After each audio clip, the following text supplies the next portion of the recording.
Hi friends, welcome back to my channel Swapna SS vlog. ఈ వ్లాగ్లో అయితే నేను మంచిగా టేస్టీగా ఉండే స్టఫ్డ్ కాకరకాయ అయితే ఎలా చేసుకోవాలో చూపించబోతున్నాను. చూడండి, దానికోసం కొన్ని పల్లీలు, కొన్ని నువ్వులు, అలాగే కొన్ని ధనియాలు మంచిగా డ్రై రోస్ట్ అయితే వేసి పెట్టేసుకున్నాను.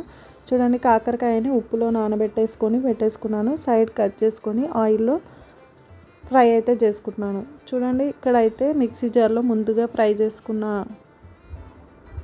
అన్నీ వేసేసుకొని, అలాగే ఆనియన్, వెల్లుల్లి వేసేసుకొని పేస్ట్లా చేసేసుకున్నాను. చూడండి, మనం ఆయిల్లో ఫ్రై చేసుకున్న వాటిలో ఇది మొత్తం పేస్ట్ అయితే స్టఫ్ చేసుకోవాలి. చూడండి, ఇలా అంతా స్పూన్తో స్టఫ్ చేసుకోవాలి. కొంచెం ఆనియన్ వేసినాం కాబట్టి కొద్దిగా పేస్ట్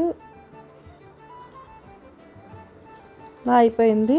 చూడండి, కొంచెమే నూనె ఉంది కదా, ఈ నూనెలో ఇది మళ్ళీ ఒకసారి ఫ్రై చేసుకోవాలి.